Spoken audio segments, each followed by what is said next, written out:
Good evening, dear students of class 7th.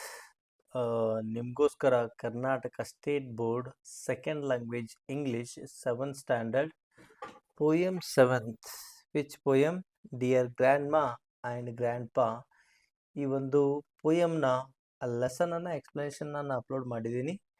Explanation ಬೇಕಪ್ಪ ಅಂತಂದ್ರೆ ನೀವು ಪ್ಲೇಲಿಸ್ಟಲ್ಲಿ ವಿಡಿಯೋಸಲ್ಲಿ ಚೆಕ್ ಮಾಡಿ ಅರ್ಥ ಮಾಡ್ಕೊಳ್ಬೋದು.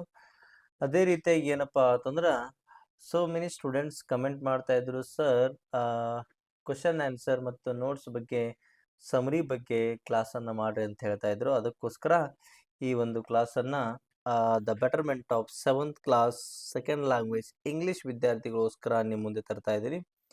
ಆ ಒಂದು ಕ್ಲಾಸನ್ನು ನಾವೀಗೇನು ಮಾಡೋಣ ನೋಡ್ತಾ ಹೋಗೋಣ. Okay, let's begin that 7th English poem 7, Dear Grandma and Grandpa, questions and answers, and we will see here summary and notes.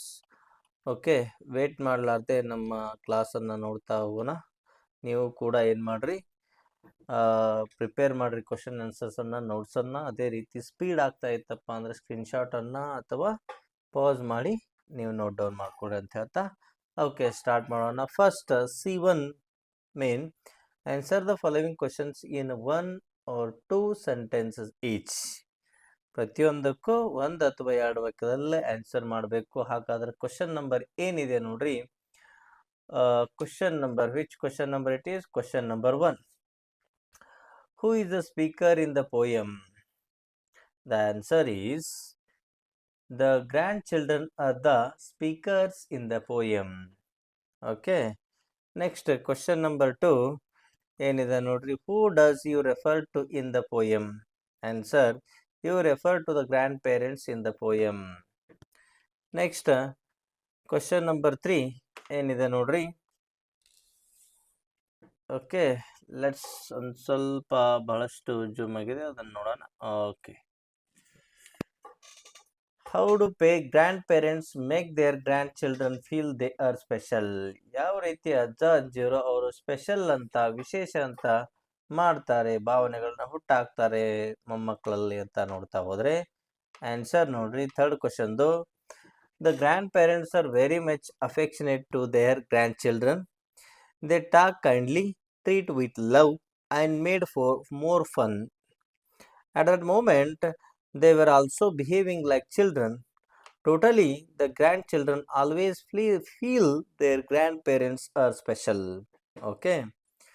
Then next question number 4 ಅನ್ನ ನಾವಿಲ್ಲಿ ನೋಡ್ತಾ ಹೋದ್ರೆ ಏನಿದೆ ಕ್ವಶನ್ ನಂಬರ್ 4 ಅಂತ ನೋಡೋಣ ಈಗ.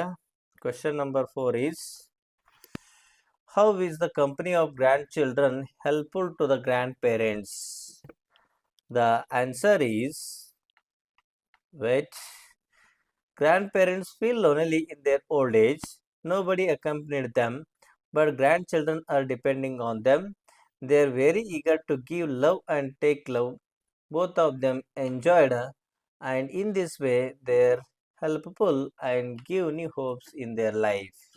Okay, this is the answer of which question? Question number 4. Okay, next question number 5. What is that question number 5? According to the poet, what is the best thing grandparents can do their grandchildren? The answer ನೋಡ್ರಿ, ಐದನೇದ್ದು, showing love and kindness and giving hugs are the best thing that grandparents can do. ಅವರಿಗೆ ಪ್ರೀತಿಯಿಂದ, ಕರುಣೆಯಿಂದ ಎಷ್ಟು ಸಾಧ್ಯದ ಅಷ್ಟು ಅಪ್ಪಿಕೊಳ್ಳೋದು, ತಬ್ಬಿಕೊಳ್ಳೋದು, ಎಲ್ಲ ಪ್ರೀತಿಯನ್ನ ದಾರಿ ಇರ್ತಾರೆ. ಯಾರಿಗೆ? ಮೊಮ್ಮಕ್ಕಳಿಗೆ. ಯಾರು? ಅಜ್ಜ ಅಜ್ಜಿಯಂದಿರು. ಓಕೆ, ನೆಕ್ಸ್ಟ್ ಕ್ವಶನ್ ನಂಬರ್ 6 ಏನಿದೆ ನೋಡ್ರಿ, what is the secret that the grandchildren share with their grandparents? ಅವರ ಗುಪ್ತ ವಿಷಯಗಳನ್ನ ಏನ್ ಹೇಳ್ತಾರೆ ಮೊಮ್ಮಕ್ಕಳು ಅಜ್ಜ ಅಜ್ಜಿ ಮುಂದೆ? The grandparents give the best hugs and it is better than anyone. The grandchildren love their grandparents with their full heart and they believe their hearts belong to grandparents. Okay. Then next C3 ನೋಡ್ರಿ, ಏನಿದೆ, observe that the word to in line 5 rhymes with the word you in line 6. Can you find the other rhyming words in the poem? Rhyming words ಅನ್ನ ಬರೆಯತ್ತಂದ ನೋಡ್ರಿ. ಹಾಗಾದ್ರ the other rhyming words in the poem are ones, smiles, best, rest, true, you. Okay, last ನಾವಿಲ್ಲಿ ನೋಡ್ತಾ ಹೋದ್ರೆ ಈ ಒಂದು poem ನ ಸಮರಿ ಇದೆ ನೋಡ್ರಿ. ಡಿಯರ್ ಗ್ರ್ಯಾಂಡ್ ಮಾ ಅಂಡ್ ಗ್ರ್ಯಾಂಡ್ ಫಾ ಸಮರಿ ಇನ್ ಇಂಗ್ಲಿಷ್.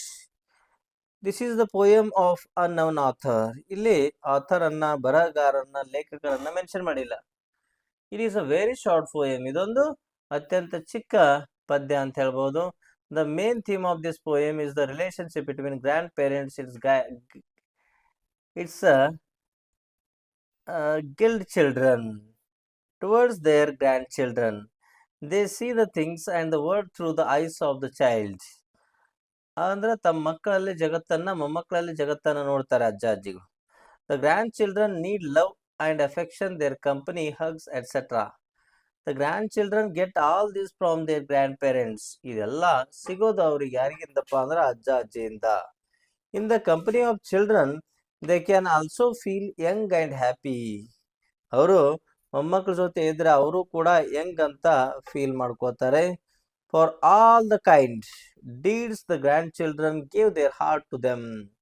ಮೊಮ್ಮಕ್ಕಳು ಕೂಡ ತಮ್ಮ ಹಾರ್ಟ್ ಅನ್ನೇ ಅವರಿಗೆ ಕೊಟ್ಬಿಡ್ತಾರೆ, ಪ್ರೀತಿಯಿಂದ ನೋಡ್ಕೋತಾರೆ. Their relationship was really unforgettable. ಈ ಮತ್ತು ಅಜ್ಜ ಅಜ್ಜಿ ಮತ್ತು ಮೊಮ್ಮಕ್ಕಳ ಸಂಬಂಧವನ್ನ ನಾವು ಯಾವತ್ತೂ ಮರೀಲಿಕ್ಕೆ ಸಾಧ್ಯ ಇಲ್ಲ. ಓಕೆ ಡಿಯರ್ ಸ್ಟೂಡೆಂಟ್ಸ್, ಈ ರೀತಿ ನಾವು ಈ ಪದ್ಯದ ಪ್ರಶ್ನೋತ್ತರಗಳನ್ನು ನೋಡಿದೀವಿ. ಎಕ್ಸ್ಪ್ಲನೇಷನ್ ಬೇಕಪ್ಪ ಆ ಥರ ಅದನ್ನು ಕೂಡ ಅಪ್ಲೋಡ್ ಮಾಡಿದ್ದೀನಿ, ವಾಚ್ ಮಾಡಿ ಚೆನ್ನಾಗಿ ಅರ್ಥ ಮಾಡ್ಕೊಂಡು ಅಂತ ಹೇಳ್ತಾ, then finally I would like to say thanks for watching this video class. ನೀವು ಇಷ್ಟ ಆಗಿದ್ರೆ ಲೈಕ್ ಮಾಡ್ರಿ. ಅದೇ ರೀತಿ ನಿಮಗೆ ಯೂಸ್ಫುಲ್ ಅನಿಸಿದರೆ ನಿಮ್ಮ ಫ್ರೆಂಡ್ಸ್ ಕೂಡ ಶೇರ್ ಮಾಡ್ರಿ. Don't forget to subscribe this YouTube channel because your subscription is our motivation ಅಂತ ಹೇಳ್ತಾ ಈ ಒಂದು ವಿಡಿಯೋ ಕ್ಲಾಸನ್ನು ಇಲ್ಲಿಗೆ ಎಂಡ್ ಮಾಡ್ತಾ ಇದ್ದೀನಿ. ಮತ್ತೊಂದು ವಿಡಿಯೋ ಕ್ಲಾಸ್ನೊಂದಿಗೆ ನಾನು ನಿಮ್ಮ ಮುಂದೆ ಬರ್ತೀನಿ ಅಂತ ಹೇಳ್ತಾ, ಬಾಯ್, ಸಿ ಯು.